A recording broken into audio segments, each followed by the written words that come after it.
Perkenalkan, nama saya Darlu Mendek dari kelas 5TI2. Saat ini saya akan menjelaskan tentang materi AI. Yang pertama ada manajemen support system, decision support system, group support system GSS atau termasuk grup DSSS, executive information system atau ITS, expert system IS, artificial neural networks ANN, dan hybrid support system. Lalu ada faktor-faktor yang mempengaruhi pengambilan keputusan. Yang pertama, teknologi dan informasi, kompleks dan kompetisi, pasar internasional, stabilitas politik, konsumerisme, dan intervensi pemerintah. 3 fase proses pengambilan keputusan. Yang pertama ada intelligence, pencarian kondisi-kondisi yang dapat menghasilkan keputusan. Lalu ada desain, menemukan, mengembangkan, dan menganalisis materi yang memungkinkan untuk dikerjakan. Lalu ada choice, pemilihan dari materi-materi yang tersedia, mana yang akan dikerjakan. Proses-proses yang terjadi pada kerangka pendukung keputusan. Yang pertama terstruktur, mengacu pada permasalahan rutin dan berulang untuk solusi standar yang ada. Lalu ada tak terstruktur, adalah fusi atau permasalahan kompleks di mana tak ada solusi serta-merta. Masalah yang terstruktur adalah tak adanya 3 fase proses yang terstruktur. Lalu ada semi terstruktur, terdapat beberapa keputusan terstruktur, tetapi tak semua dari fase-fase yang ada. Decision Support System atau DSS, suatu sistem yang ditunjukkan untuk mendukung manajemen pengambilan keputusan. Sistem berbasis model yang terdiri dari prosedur-prosedur dalam pemrosesan data dan pertimbangannya untuk membantu manajer dalam mengambil keputusan. Ada beberapa syarat DSS. Yang pertama sederhana, robust, mudah untuk dikontrol, mudah beradaptasi, lengkap, dan user-friendly. Lalu ada istilah-istilah DSS. Yang pertama, menurut Grory and Scott Martin, DSS adalah jenis masalah dan fungsi sistem. Lalu menurut Little, DSS adalah fungsi sistem dan karakteristik antarmuka. Lalu menurut Alter, DSS adalah pola penggunaan dan tujuan sistem. Lalu ada menurut Moore and Chang, DSS adalah pola penggunaan dan kemampuan sistem. Lalu menurut Bonczek et al., DSS adalah komponen sistem.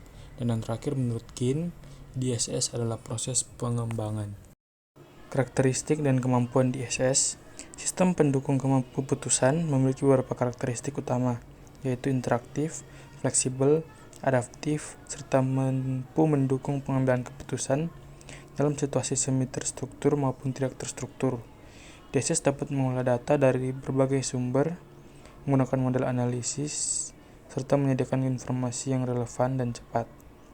Kemampuannya meliputi mendukung berbagai tingkatan manajerial, melakukan analisis what if dan sensitivity analysis, memberikan alternatif solusi, serta mempermudah komunikasi antar pengguna dengan sistem melalui antarmuka yang mudah digunakan. Komponen DSS. Sistem pendukung keputusan terdiri dari beberapa komponen utama yang saling mendukung. Pertama, basis data yang berisi kumpulan data internal maupun eksternal sebagai sumber informasi. Lalu kedua, basis model, yaitu kumpulan model analitis seperti statistik, simulasi, dan optimisasi yang digunakan untuk mengelola data. Ketiga, user interface atau antarmuka pengguna yang memudahkan interaksi antara sistem dengan pengambilan keputusan. Selain itu, DSS juga dapat dilengkapi dengan basis pengetahuan untuk menyimpan aturan dan pengalaman yang membantu menghasilkan rekomendasi. Dengan adanya komponen-komponen ini, DSS mampu menyediakan informasi yang relevan, cepat, dan mendukung pengambilan keputusan secara efektif. Model konseptual DSS. Model konseptual DSS terdiri dari 3 bagian utama, yaitu subsistem, data sebagai penyedia informasi, subsistem model untuk analisis dan perhitungan, serta subsistem dialog yang menghubungkan sistem dengan pengguna. Ketiganya dapat didukung oleh basis pengetahuan agar keputusan lebih tepat dan efektif. Terakhir, kesimpulan, sistem pendukung keputusan merupakan alat bantu interaktif yang mendukung pengambilan keputusan, khususnya pada permasalahan semi terstruktur. Faktor-faktor seperti perkembangan teknologi, kompetisi, pasar internasional, stabilitas politik, konsumerisme, dan intervensi pemerintah memengaruhi perannya. DSS memiliki karakteristik fleksibel, adaptif, serta mampu melakukan analisis data dan simulasi. Komponen utamanya meliputi basis data, basis model, antarmuka pengguna, dan basis pengetahuan. Dengan kemampuannya, DSS membantu mempercepat analisis, mengurangi ketidakpastian, serta meningkatkan kualitas keputusan.